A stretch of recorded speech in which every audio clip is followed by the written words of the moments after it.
Good afternoon. Hope everybody's had a good start to their weekend.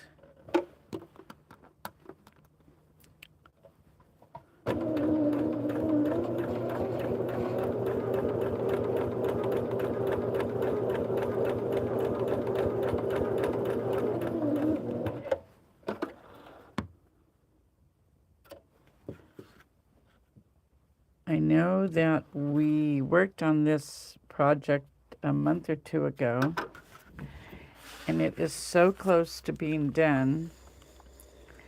I thought, let's go back and revisit. I know there's a lot of new viewers who haven't seen it. So let's just do that.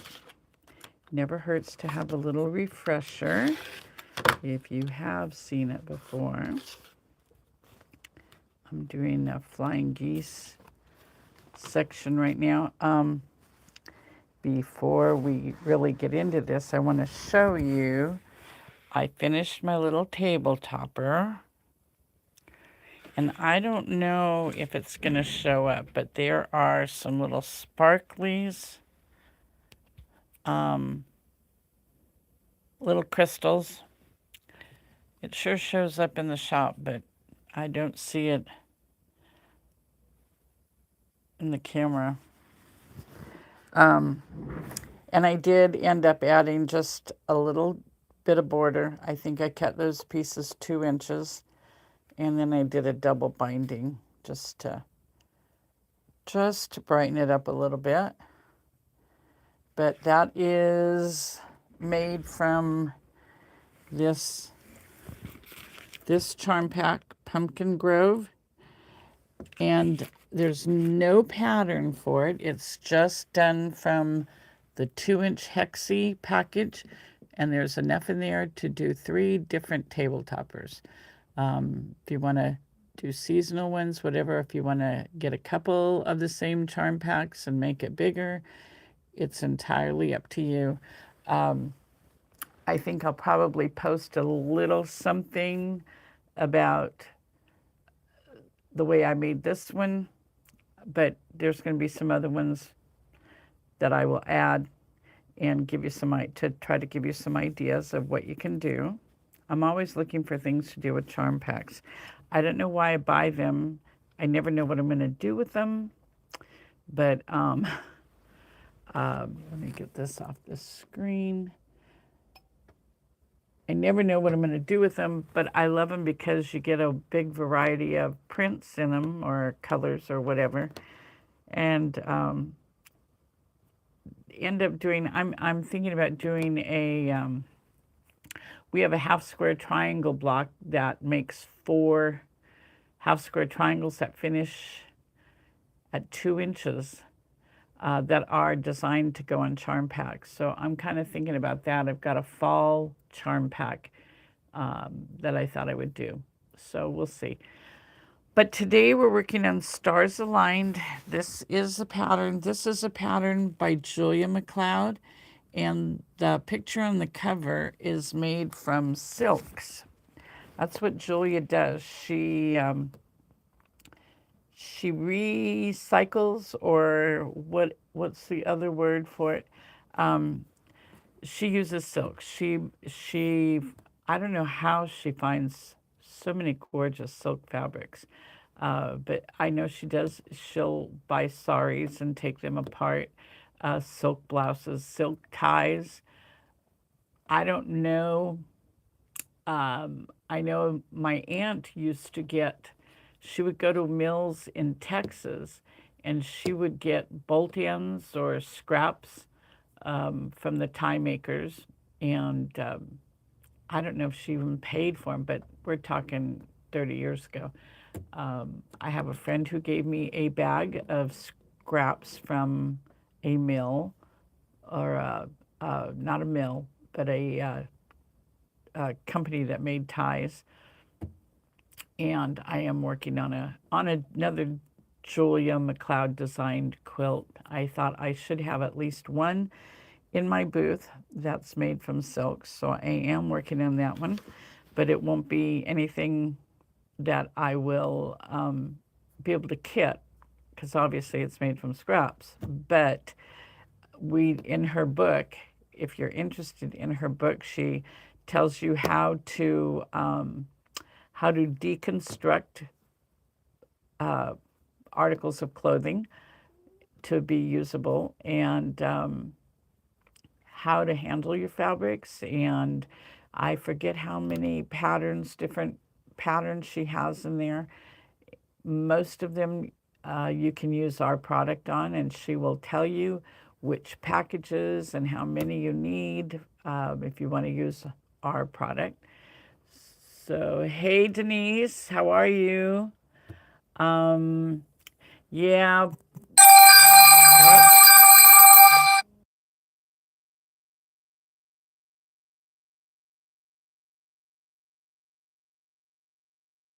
Yesterday, he did not tear his ACL, which would have been a very long recovery period, but he tore some ligaments. There is a chunk of bone that's broken off in his knee, and I think his kneecap is displaced. So they're going to do surgery on August 11th, and it looks like where they did the first surgery and put the rod and 8 screws in to where he had a spiral break on his fibula, the smaller bone, just above the ankle. That looks like it's healing well. So he did a number. My cousin wrote me and she said, "Isn't that ironic? Donald went through 4 tours of duty in Afghanistan and came home rather unscathed. And he's doing taekwondo and lands wrong on his leg and bam." So anyway, he did a number on it. And he's getting waited on by his 2 boys and by Laura. And poor Laura's just got so much to do. I thought it was bad before, and now it looks like a few more weeks of taking care of the entire household and everything else. And she's the only driver, so she's got her hands full. But I know she misses all of you, so she's anxious to get back to doing her lives. So hopefully, fingers crossed, she'll be back on Monday. So that's where we are with that. And of course, this mama wishes she was there to pitch in and help wherever she's needed. But that just isn't going to happen. So we do a lot of Skyping and a ton of messaging back and forth and all that. Thank goodness for that. How did we live back in the days before this instant communication stuff and being able to do Skyping or, video chats?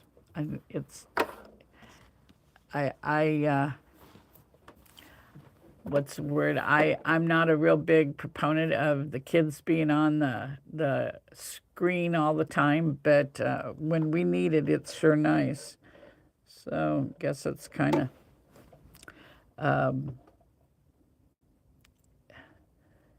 of opposite, You like it, but you don't. So we're making the flying geese sections for the stars aligned. There are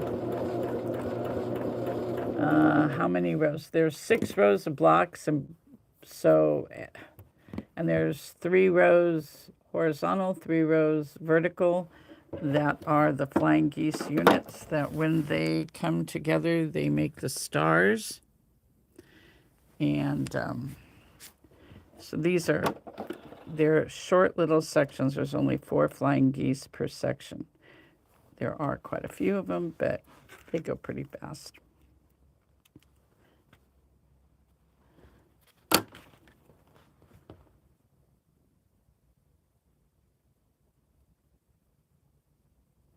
Oh, I know. It's just so different. I think about when Donald was in Afghanistan, he could email me, and so we kept in touch almost daily. I mean, unless he was out on a mission or something, but when he was at the fob, he could email me, let me know he was okay.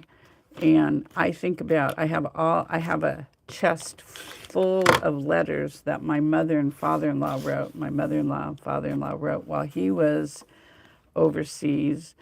And he was overseas for way over a year and had a little boy at home. And I think about, whoa, to not even know, she would get, like, at one time, she would get 4 or 5 letters. I think they wrote each other every day. And, she wouldn't know what was going on at all, not have a clue. And then she'd get like 5 letters. And he would answer all of her questions from her, when he would get a batch of letters from her. And I just think, oh my goodness, how hard that must have been.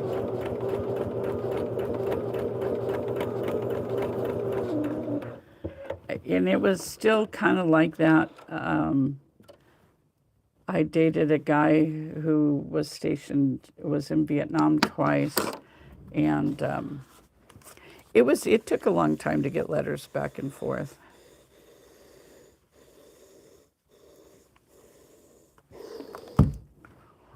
I'm gonna take my long sleeve shirt off.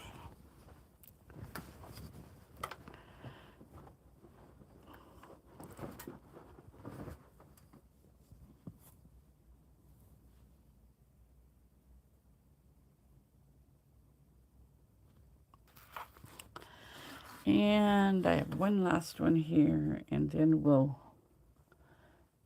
on the list of quilts to be made is a traditional, I guess it's traditional, grandmother's fan quilt. And I'm trying to decide if I want to make it more modern or if I want to do it in like 30s fabrics. I've always wanted to do a quilt in the 30s reproduction fabrics, but I don't know if that's a big thing anymore. And I'm not going to take a chance on this white fabric of having the numbers show through. So I just gonna split that like that and cut the number out. There it is. And then I don't have to worry if it's gonna show through.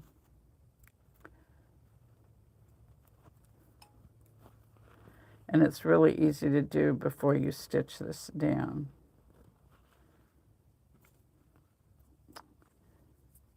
Okay, now I want to stitch these corners. The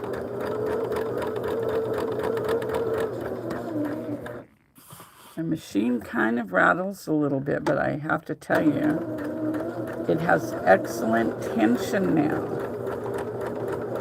We tried all kinds of things, and Laura and I were talking because she says she has the same problem with hers.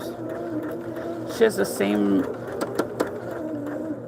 well, it's not the same. It's the same body and all that, but hers is an electronic machine. Mine is mechanical. And, but she has the same problem.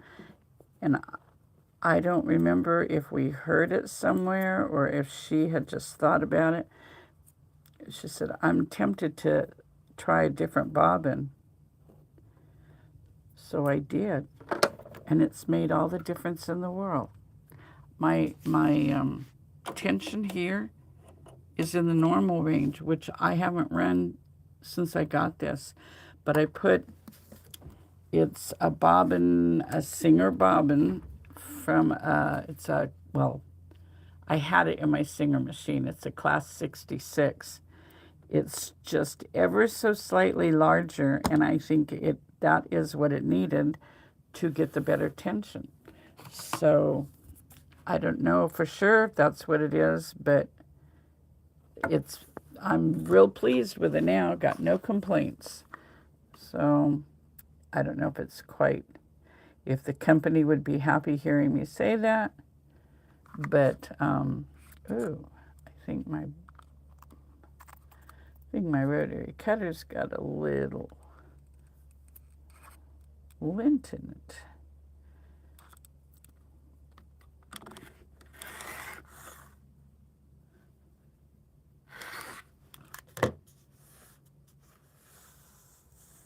Well, I ordered new bobbin cases, and of course, the first ones I ordered were the wrong size. So I have a second. I ordered two, thinking, well, if it was just the bobbin case, I would just send the second one to Laura. And but I don't think it's the case. I did tighten the case as tight as I could with the bobbins that are recommended for it. And there was absolutely no tension whatsoever on the thread. And so the ones I ordered that were the wrong size, there was a couple little things.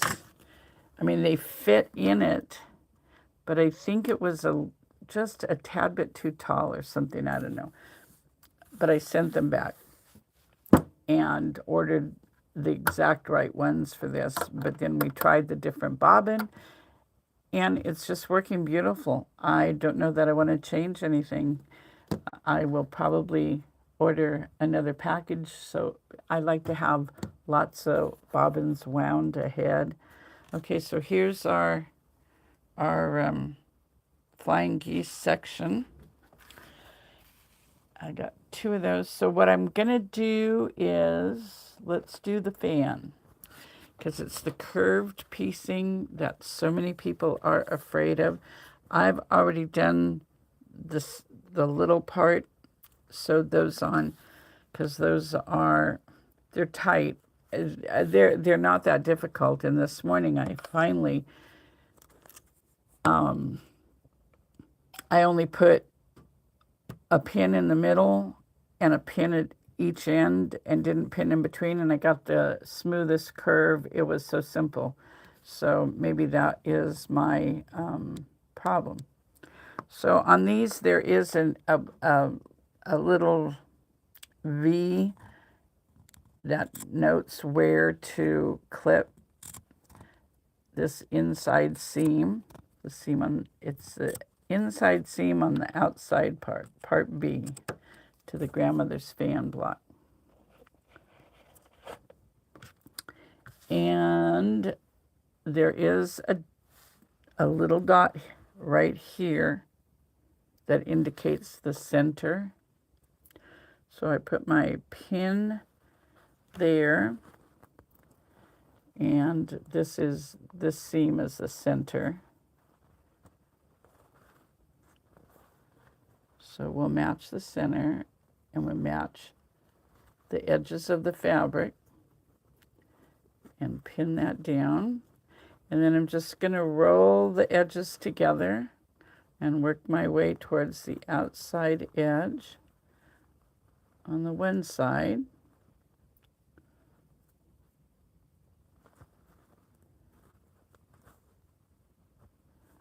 And I think these little clip places are right, they should come right to where the seams are. That's kind of to let you know that you're spacing it out right. You're not stretching it, or you're not, that you're rolling your edges together correctly to get it spread evenly. And then I like to come out here and pin the corners. And the reason not just to get the ends right, but you want this seam line here to line up with this seam line here. So after we get it sewn on and open it up, it's a nice straight continuous line. And then I go back and I'll put another pin in between, right there. Make sure my edges are even.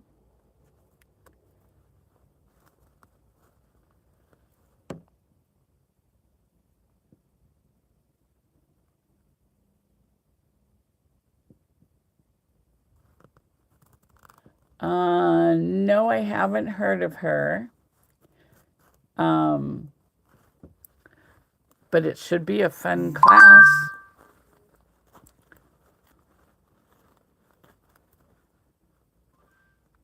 And I'm working on, actually on a couple of designs. I got a door one, but I was looking, I have a photograph of flowers in a vase that I thought could be real fun because it could be very interpretive.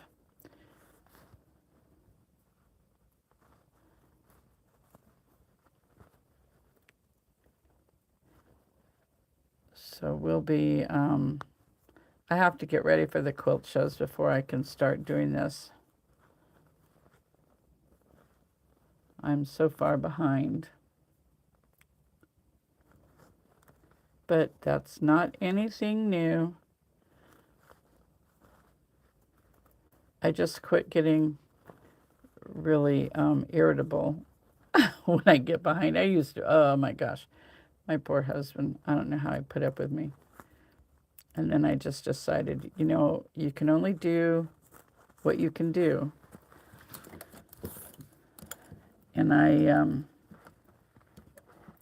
after his accident, decided that I don't need to work 18 hours a day. I need a little family time. And of course, I have a lot of other things I have to do now that I didn't before the accident. So we learn how to cope and don't stress.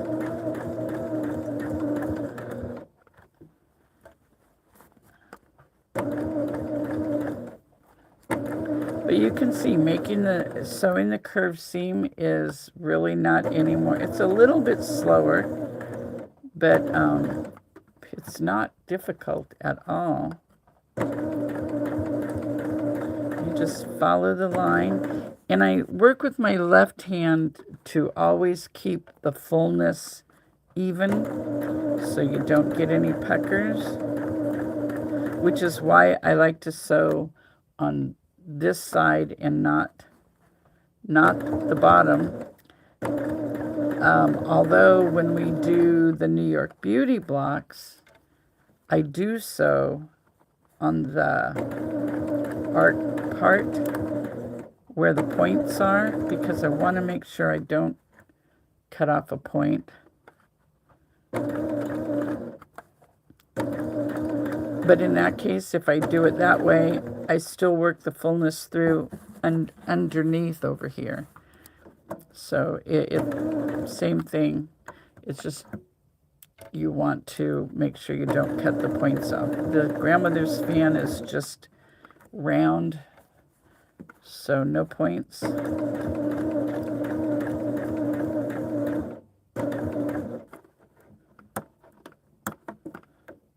Well,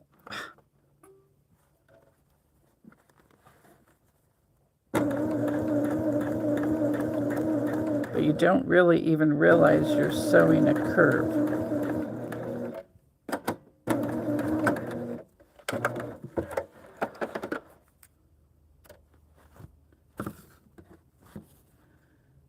And that's it. Now we'll press it. Nice, smooth, curved seam. And I usually, when I press it, I go first with just the nose of the iron along the seam line. Kind of sets the stitches for you. And then I just expand it out and press it nice and flat.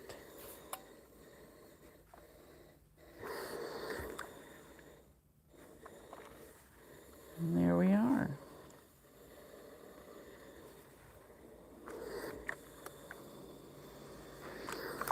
And of course, when you're making the fan block, Um, it's just straightforward, very straightforward. You got six fans, all straight lines. And the pattern has a template for cutting your fabric for the shape of the fan so you don't have a lot of waste. So, oh, that one doesn't have the bottom, that inner piece. But you do the inner piece, the small inner piece. Yeah, she should be able to. Doctor said, actually, it sounds worse, his injury, but it's quicker to heal. He said, hopefully, he'll have him jogging by Thanksgiving. So, we're going to shoot for that goal and see how it goes. But yeah, she's pretty much she's doing the show by herself. We have decided that I'm doing a quilt show in Scottsdale Labor Day weekend.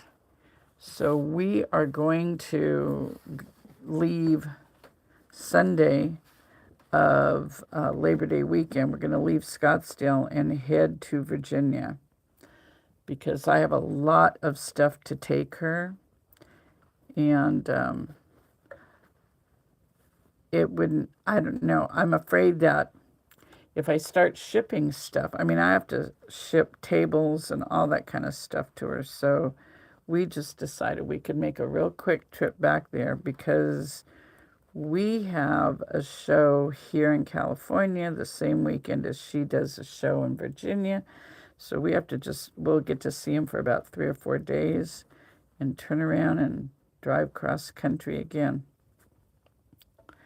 But we just decided that was the best way because if I would, more than likely, I would forget to pack things on a pallet to ship to her. So I'd have to ship more things. And of course, fabric kits are not lightweight. So when I'm packing for my trip, for my show, I can pack for hers at the same time. And I'm more than likely not going to if I forget it for me, I'll probably forget it for her. But then she'll be able to. She's only going to have a 20-foot booth. So she'll be able to do it and man it by herself, I'm sure. And I'm sure that Donald will come and help her out if he can. If he doesn't have meetings, he could probably come and help her out a little bit, give her a bathroom break and check on her, bring her lunch and that sort of thing. So I think she'll do fine.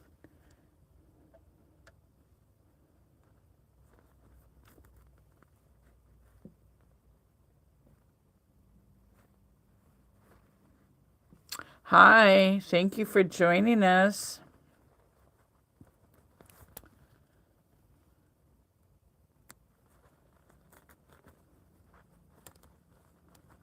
And then I come around to the end. I'm going to match those corners. And when you do that, I like to line up the edges because this is a straight edge and this is a straight edge.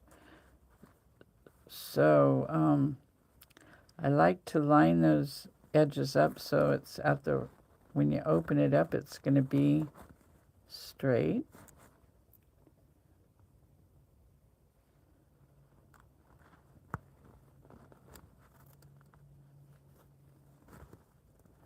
And then come back and ease that and put one more pin.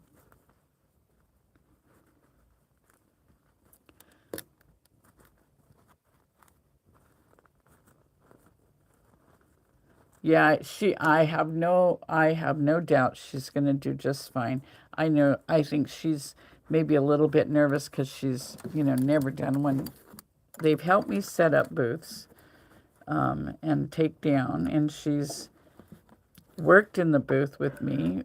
she's worked in the booth actually without me. When I teach, she is in the booth. So I know she'll do absolutely fine.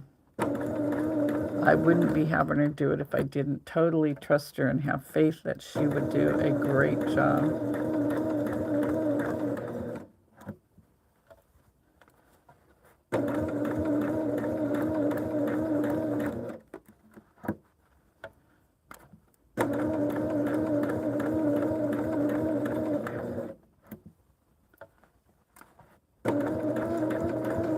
I think next week, I've been thinking about what I wanted to do next week, and I think all 3 days next week, we're going to do a bunch of, I'm going to pull out all my different border designs, and I'll bring in all the quilts that have different, the different border blocks that we have, and we'll do some up and give you some ideas on how to dress up a quilt with a neat piece border. I think there's nothing more beautiful than a quilt. It can be a very plain or simple quilt, and you dress it up with a border that goes with it, and you totally changed it. And I think borders are a lot of fun. Let me get that fullness. There we go. Lays nice and flat.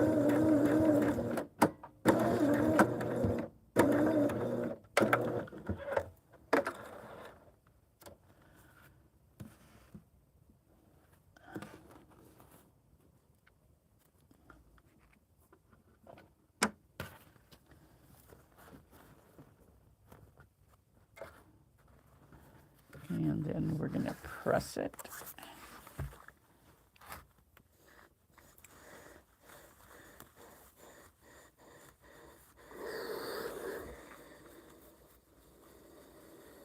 Make sure that's nice and smooth, and then press it on out.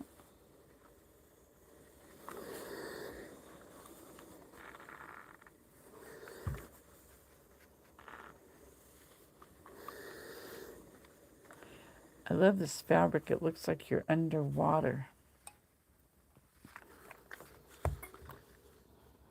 And now, for this one, this is, if you can see through all the lights and stuff, that's what I've got so far. So the bottom, right here, I need 2 blocks with the flying geese unit in between them. So we got that done. I just have to make sure I set it right. It's going to go like that. And then the flying geese unit goes here, and then this one goes like that. Yep, so I will flip this over. And actually I want to sew on the flying geese side so I don't cut off any corners or, the points on the side edges of the flying geese. Ouch. My end.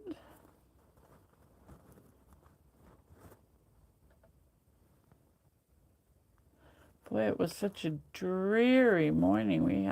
It was sunshine when I got up about 6:30. And then the fog came in. I thought, oh, it's going to be cold today, but I see the fog's burned off. And it's sunshiny, a little breezy.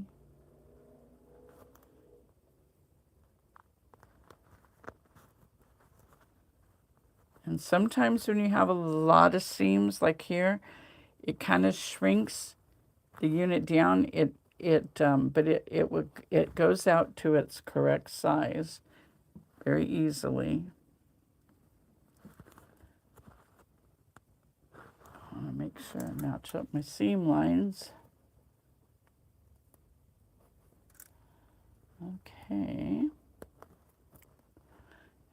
we're going to stitch down this line.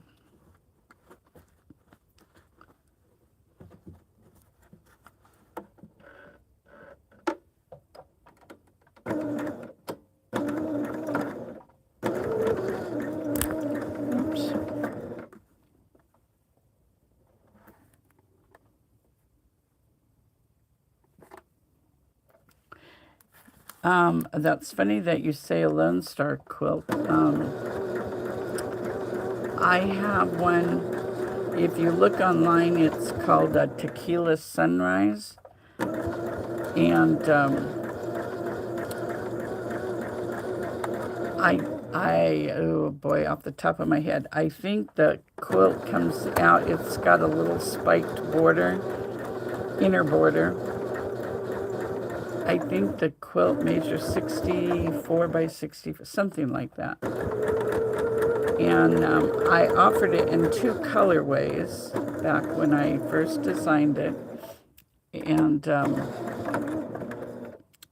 I was home here. Actually, Bob had gone to Virginia when Laura was pregnant with Ben. She was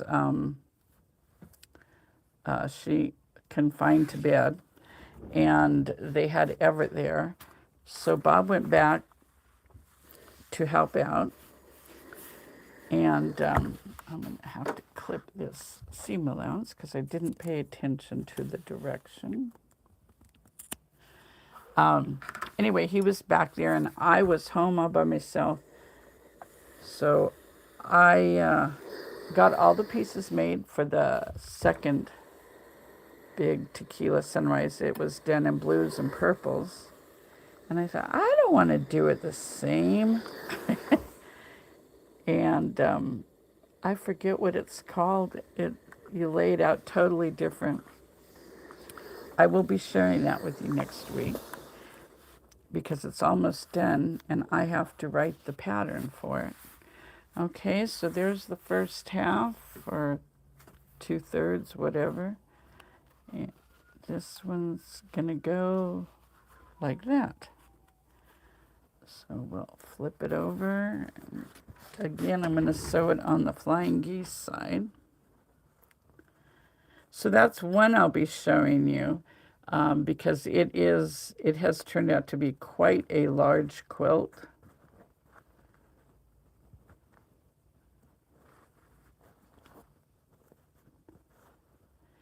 And I do have some applique on it as well, which you can do or not do. If you don't do it, you'll have beautiful open areas for some nice quilting.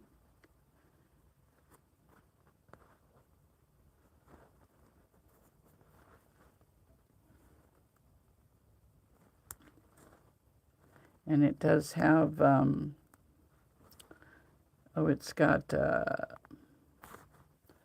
it's not a New York Beauty, but it's sort of. Anyway, I'll be showing that. And I was looking, I just put a new, well, it's an old table topper on my table at home in the dining room, and I was looking at it this morning. It's got a piano key border.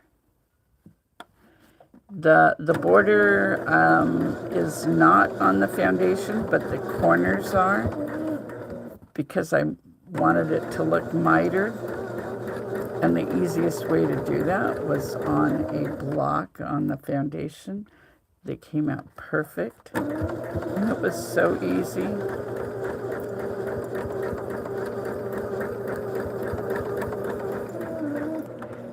And we've got ribbon border. We've got all kinds. Spiky borders, spiked curved borders, braid border. I can't think of all of them. Okay, and that's getting pressed to the outside.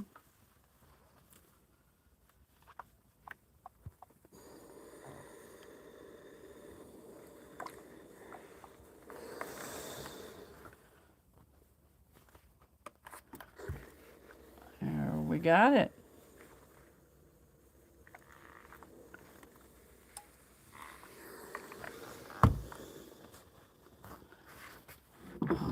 Oops, I'm hooked on that electric cord.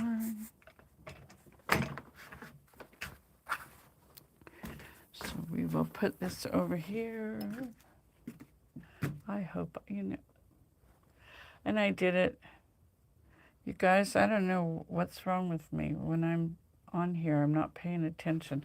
I put my flying geese exactly upside down. I thought it looked a little weird.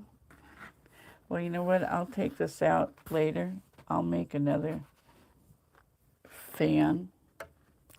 I can't believe I did that.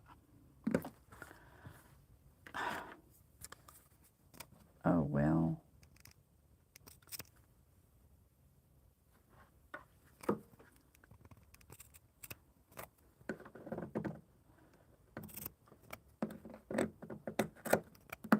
Oh, you know what? Maybe if I go the other way. White one. Oh, yeah. I don't have to take it out. It goes on the next row down.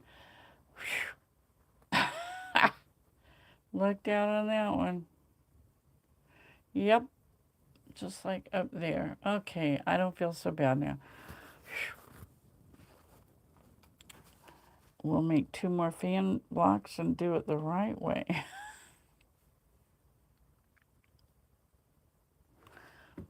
Yeah. Whew. Just make sure I pay attention when I sew the next 2 together. Yeah. Okay, 1, 2, 3. Let's match the center. This one has a much different border. I may, if you can see it up there, and then the corners, they work out perfect. But that would be, that's kind of a big border. I think it measures like 6.5 inches wide or more than that. But we could do it, we could design one that's not quite that big. The proportions would be the same.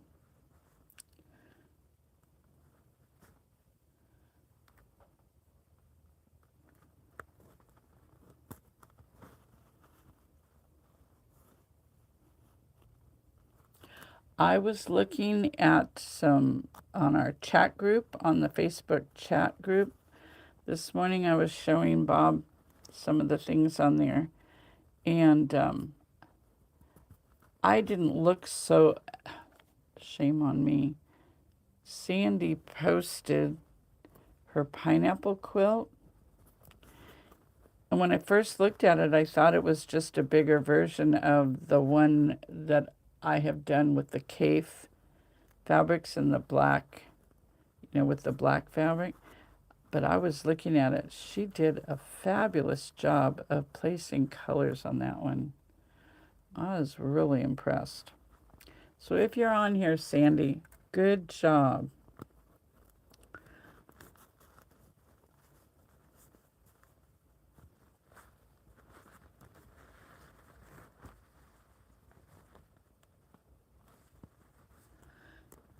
I don't know how she figured out those colors, but I just think it's gorgeous.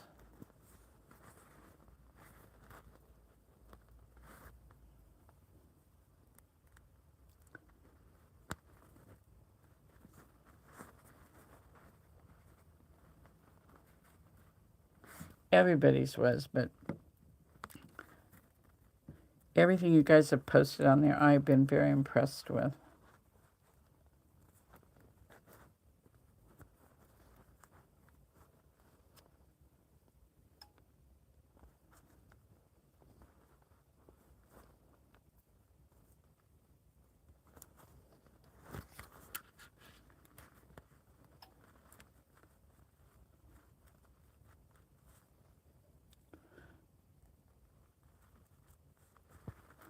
Okay.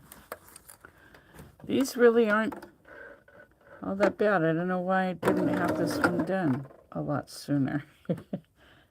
It's really a pretty simple one to do.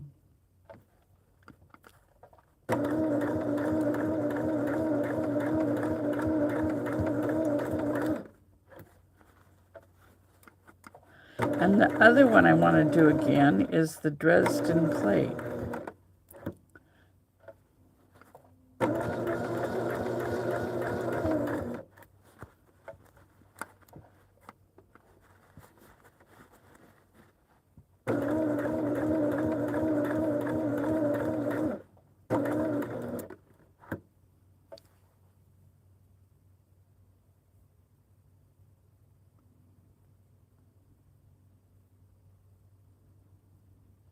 Oh, yes. I can't. Sherry's just amazed me. You know, I have not quilted my Stars of the Family, mainly because, well, I wanted, there was a particular professional that I wanted to have quilted, and we just couldn't get our timing to work. So I decided, oh, I'll do it. But I wasn't sure how I wanted to quilt it. So now she's given me some, I'm not going to copy hers, but she's given me some ideas. So it's just that the long arm quilting right now is, you know, with moving the office, it has upset the entire shop. Mess everywhere. We had so much stuff to move out so we could work on it. So the whole place, the whole house is a disaster. I think I'm going to start painting today so I can at least get part of the stuff moved back there and start. I've got way more fabric kits to cut. This just goes together so well. I'm just so thrilled with it. You guys, I really think you'd enjoy it. You know, and if this bottom one is a little too tight for you to feel comfortable sewing it, you can always applique it on. And you can applique it on the machine if you want. I don't think that's any, I don't think I showed you guys on my Hexie, the Hexie quilt I'm doing with where I'm appliquing each flower on a plain background. I'll have to do that. I'll have to show you. I started doing it by hand. I think I did about a dozen or so by hand, and that took forever. So I thought, oh, I'm going to do them on the machine. So I just got a really good clear thread. Let's see, I think I have it. Oh, it's over there. Anyway, I did a little, what is that called? An overcast stitch. Where is it? Hem stitch? Is that what you call it? This stitch, if you can see that. But I did it very tiny and just ever so slightly to like down the lowest width it will go. So the straight stitching is right, it's only on the background right next to the edge of the hexie, and then every fourth stitch it just comes over and catches it on the edge of the hexie itself. And it goes pretty fast, and you can't even see it. So I thought, oh, I'm not going to stress over it. So that's how I did that. Okay, on this one now, let's see. I want to make sure that I have the placement right. It's like this. Well, why isn't... Is this right? Oh, what's wrong with me? That's right. What was I thinking? Okay, let's go put it over. I don't... Guys, what's wrong with me today? It goes just like... Well, you can't... I gotta back up for you to see it. I'll put a pin here.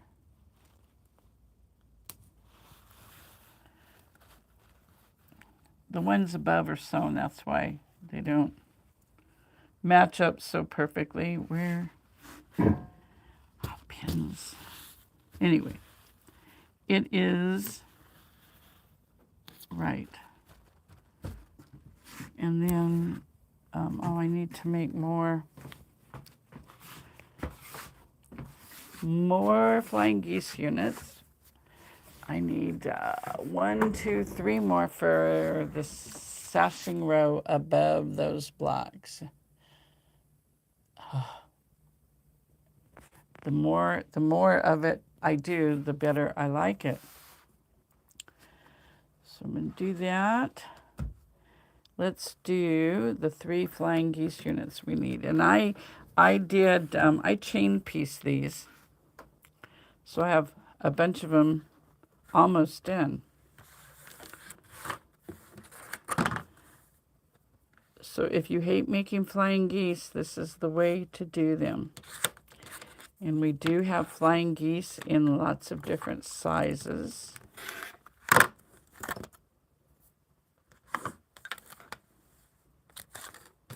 You get to see how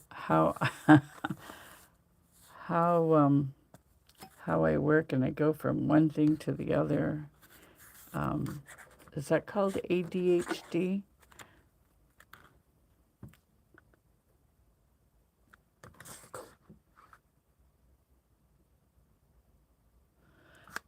My Dresden plate, it is not applique. It is, I designed it so there's no, the only thing that is appliqued is the center circle.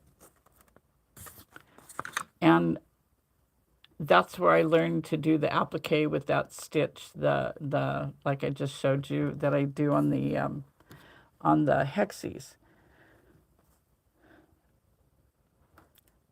I have a hard time telling. This is a white on white print. I don't know if I told you when I worked on this before, but the white fabric that I'm using on this is a white on white print, and it's little sea turtles.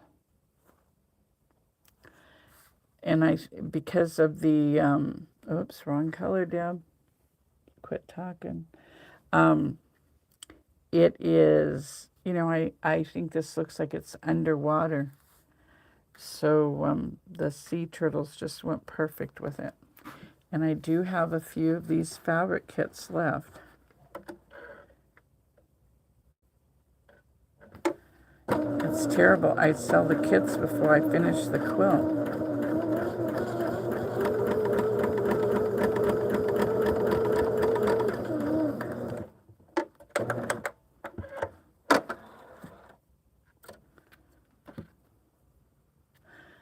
And usually when I'm making a quilt, like, and there's a lot of all the same parts, I usually do all the same parts and get them all done.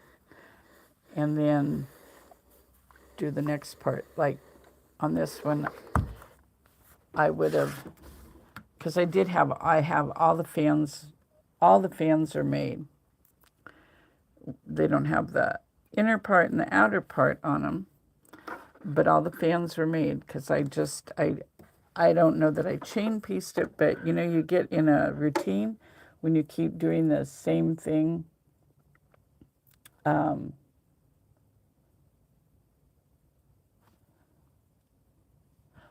was gonna say wrong color. Thank you.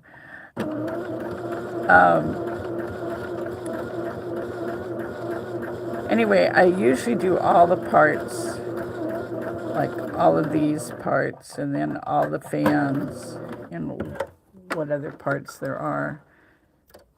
But this one, I was so anxious. Well, I did the first 2 rows so I could show it at a show. And so now I've been building it as I go, doing, like trying to do 1 row and sew it on, next row, sew it on. That's why it seems like I'm a little discombobulated here. But I'm down. When I finish these 3 geese parts, I will have 1 more double row like this to go, and it will, and then the border, and it will be done. And I got half the border done already, so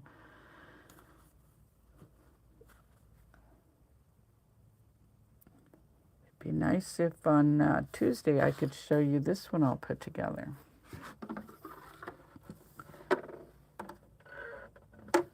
And I was laying in bed this morning thinking, how am I going to quilt this one when I get it done? And I'm thinking it's just going to get it edge to edge.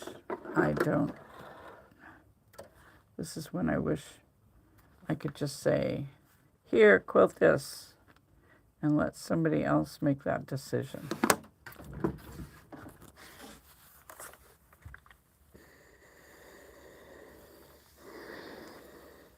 I'm just not sure.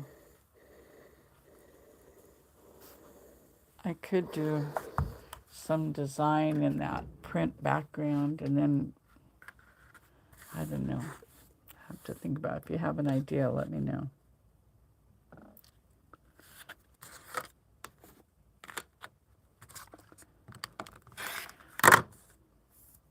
So is anybody doing anything exciting this weekend? I had quite a productive day yesterday. I had to take Bob to a neurologist to have some nerves tested. He's, I can't tell. That's the right side.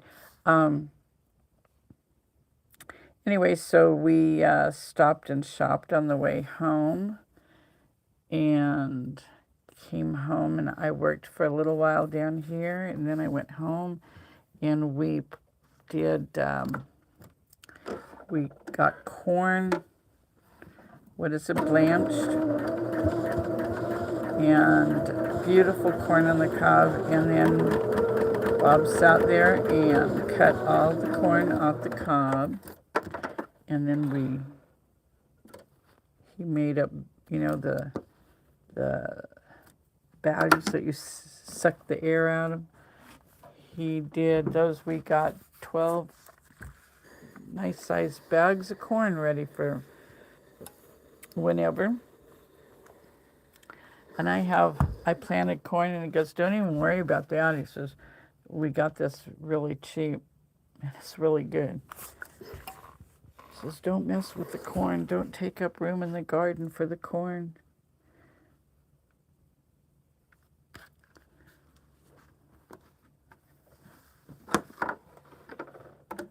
And our tomatoes, I know we're late, but our tomatoes are fabulous. Oh my gosh, these are the best tomatoes I've had in years.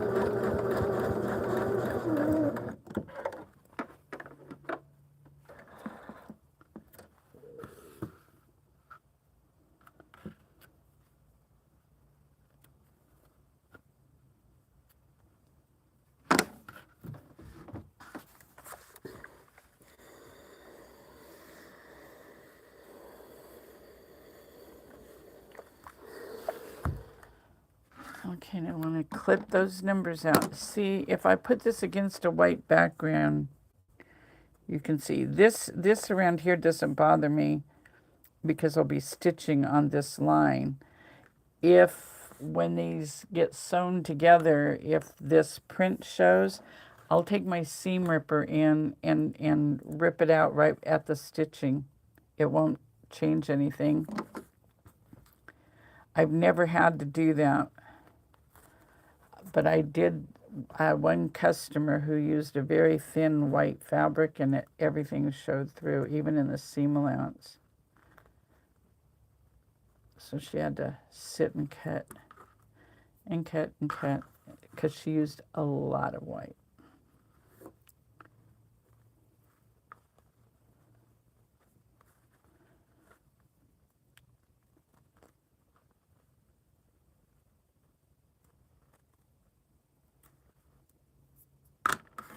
Okay, and now I'm going to stitch this down just around the top, because if you haven't been with me before with this, when these are not attached, I worry that when you're sewing this to the next block or whatever, it might not, it could get,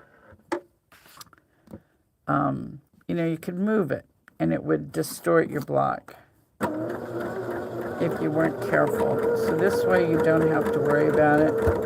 It's no big deal. I do it before I trim. So once you have your block covered, you're going to trim around the edge 1/4 inch from the solid line, and then it's done and ready to sew in your quilt. And I was saying, we do make these flying geese.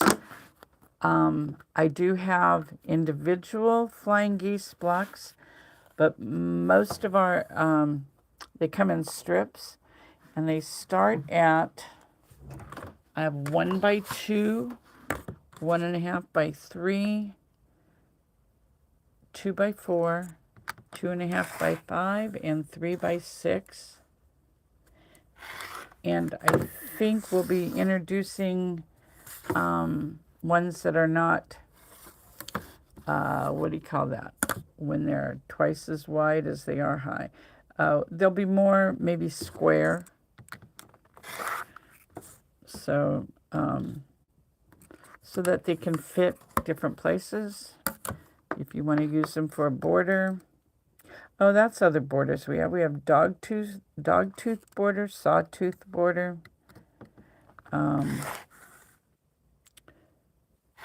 We have the fence border. We have the, I'm trying to think what else. So I'll be sharing all of those next week. Okay, so there we have another flying geese unit. And actually with this one, see, it's going to go like this, and then these two get sewn together to make the pink diamond.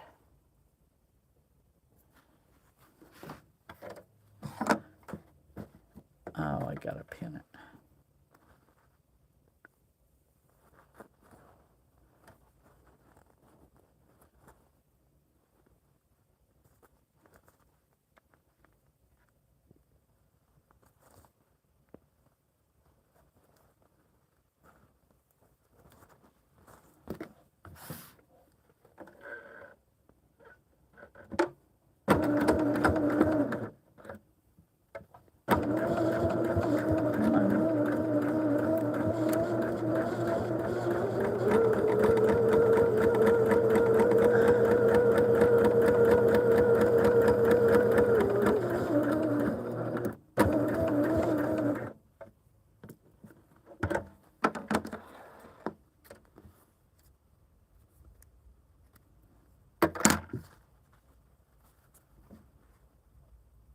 Okay, and then I do press my seams open most of the time. It depends on where they are and what the bulk is like. And I know that when I first learned to quilt, I was told never press your seams open. But with the foundation in there, it gives you extra support for it. So it's good. Okay, we have one more section to make, and that sashing row will be done.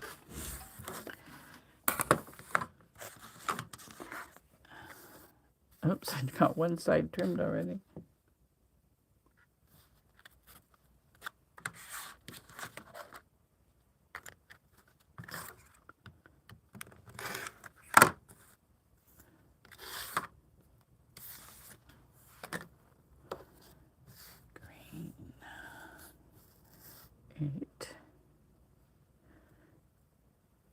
So if you're new here, these are our leave-in foundations. They come pre-printed, although you can buy pre-shrunk blank foundation fabric that you can put your own designs on. Every package, whether it's a pattern or a block package or a refill package, does have cutting instructions included. So you don't have to spend time trying to figure out what size to cut your pieces.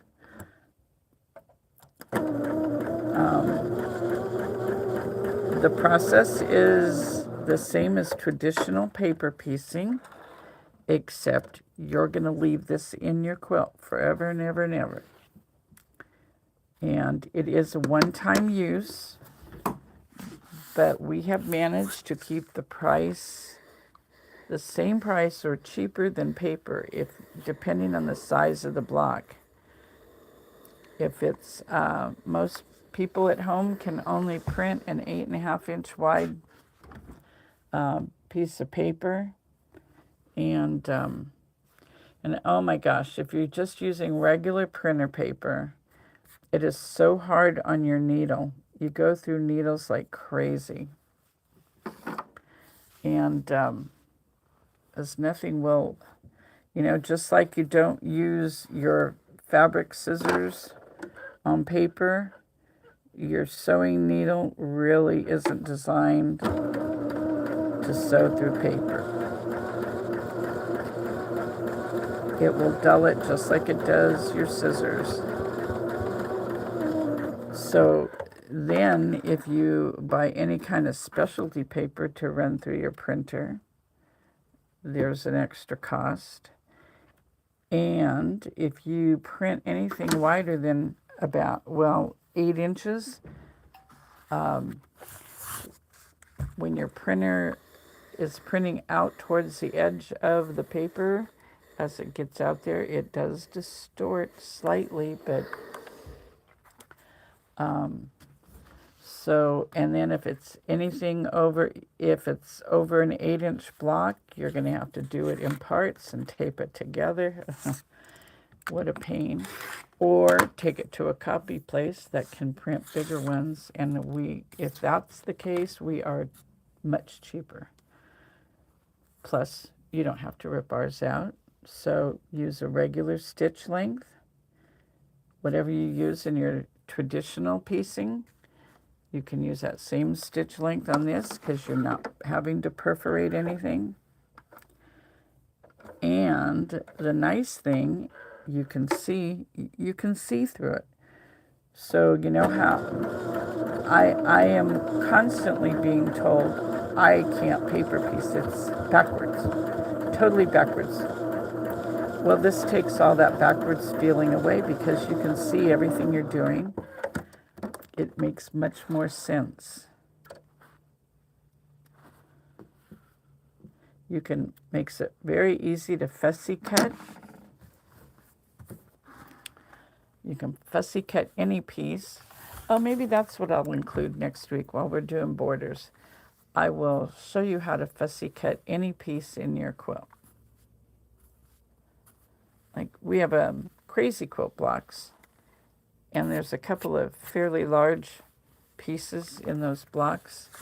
And if I don't use several pieces sewn together to make the big piece, I like to fussy cut for it. So I'll show you how to do that.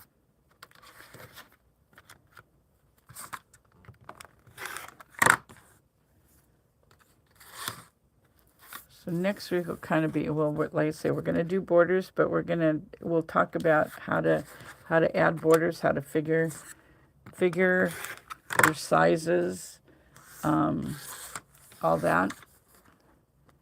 So let's see, that looks like the right side to me.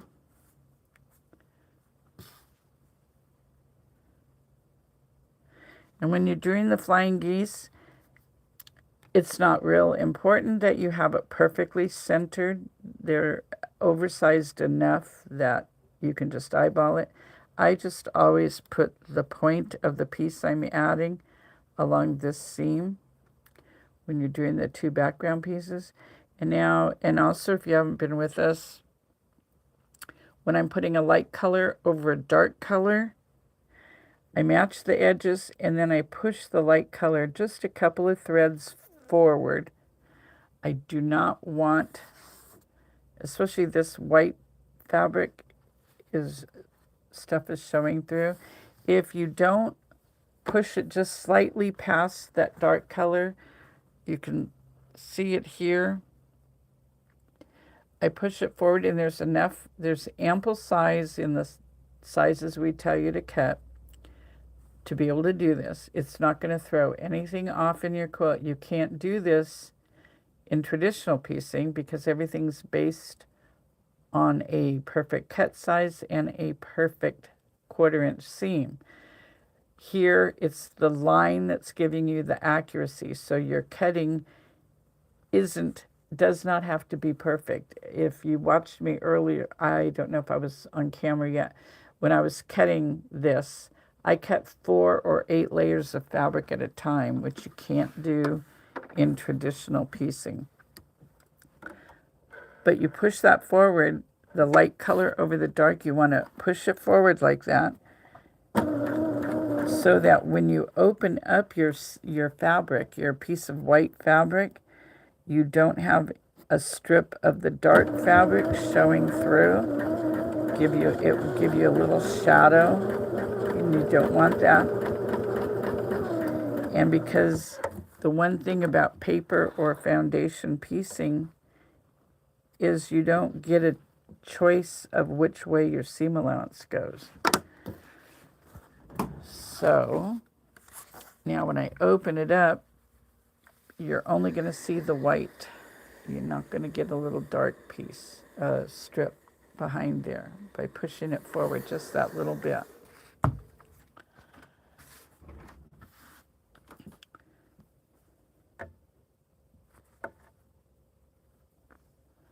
Don't want those dark threads on there either. So then I just push it just a little bit.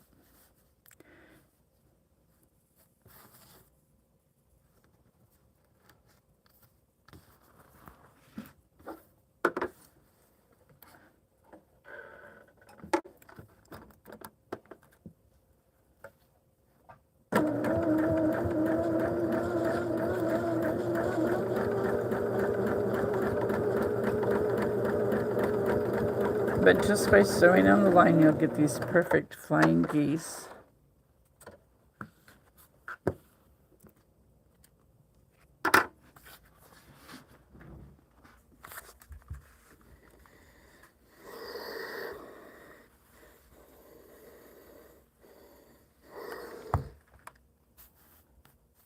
Oh, yeah. See that point there? Okay, and I want to trim out those numbers before I stitch this down.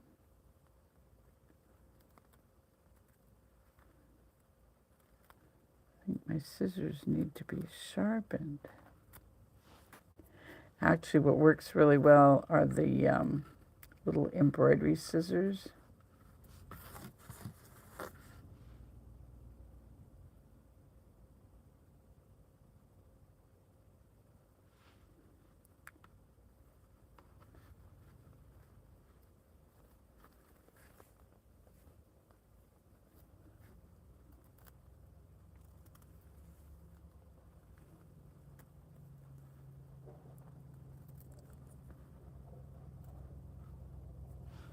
Okay.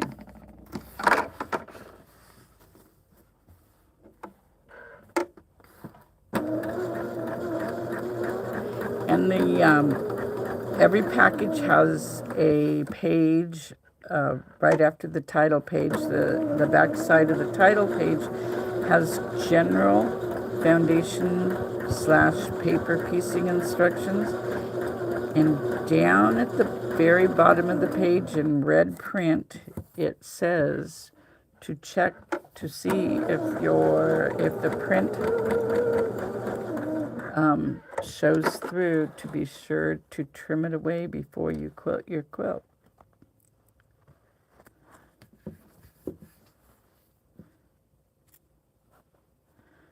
Okay, this one's covered. We're going to trim all the way around. A 1/4 inch from that solid line.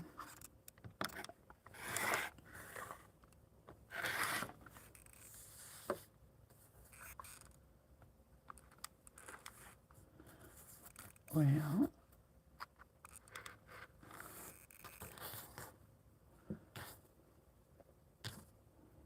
I was just thinking today, these new blades I got have really lasted. They're still pretty darn sharp.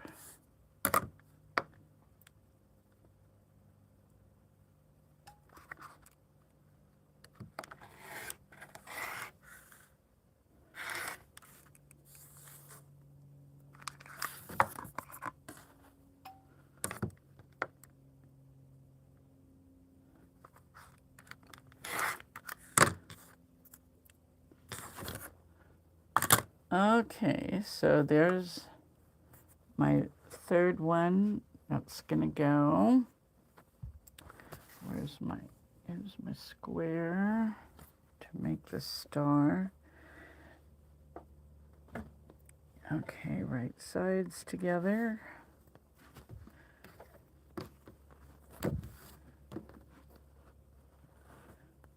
Oops. Match that up.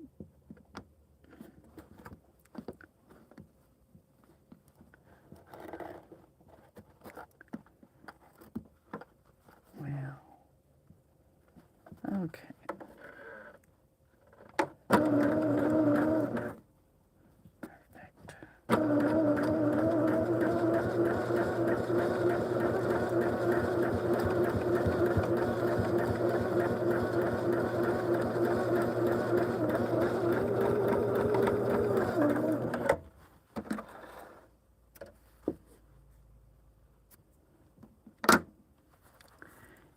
And this seam allowance is going to get pressed to the center, and I don't see any printing there, so I'm not going to have to trim that away. Yay.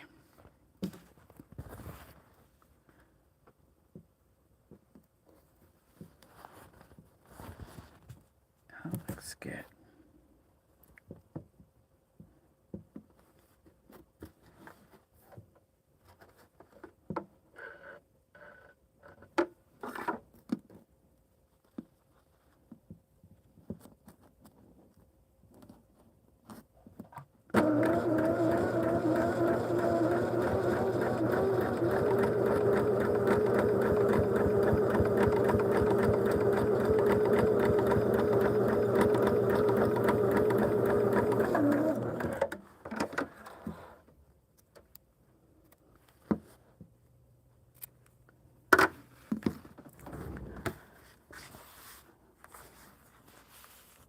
Okay, these go towards the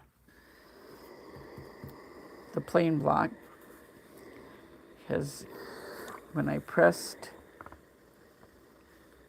the other blocks, the fan blocks, I pressed them away from the flying geese. So this, if I did this right, let me grab a couple pins here.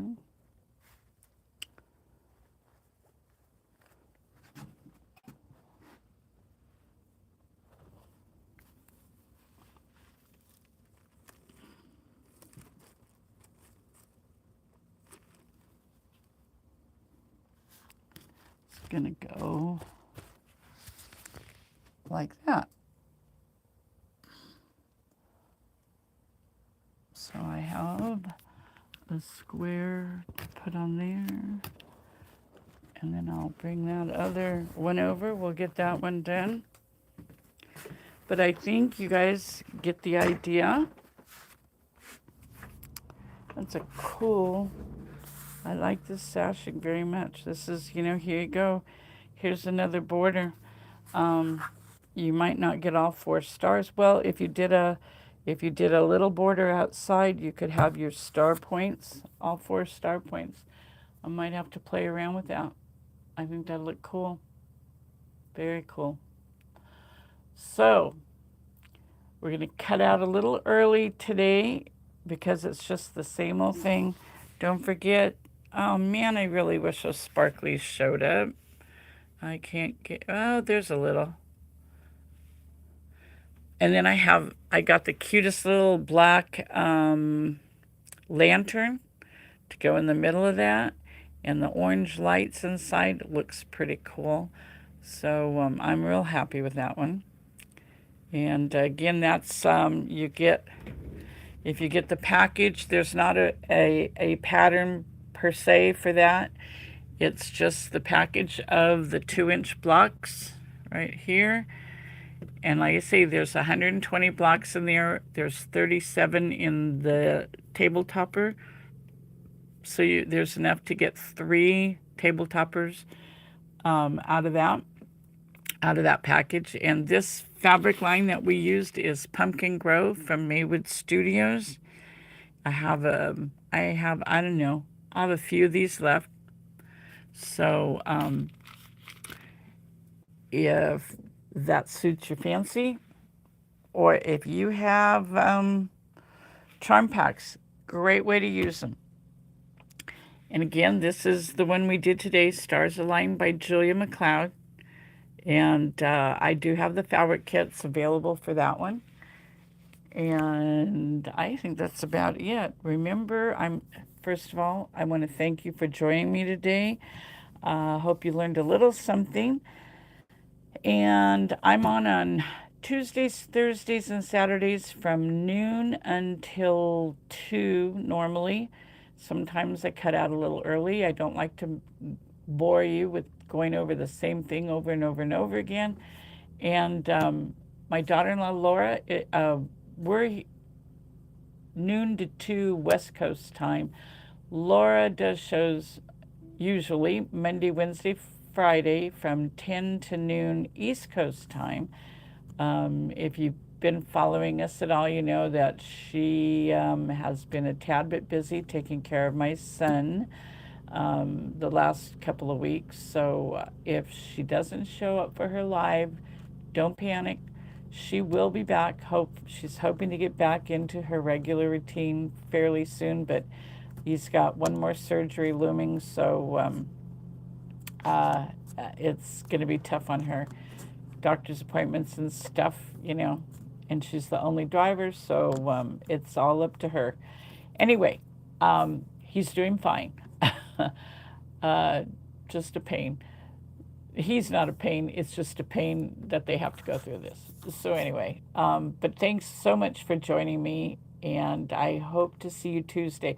We're going to be going over all different kinds of borders to add to your quilts, whether they be simple or elaborate, give you some ideas for borders and how to figure out what you need for a border, all that good stuff. Hopefully give you some good ideas, and maybe throw in a few other little tips and tricks, things we've been talking about that I haven't got to yet, kind of catch it all up. So have a great rest of your weekend. I hope you're sewing something that you are just really, really excited about, happy with, and we'll see you next Tuesday, guys. Take care. Thanks. Bye-bye.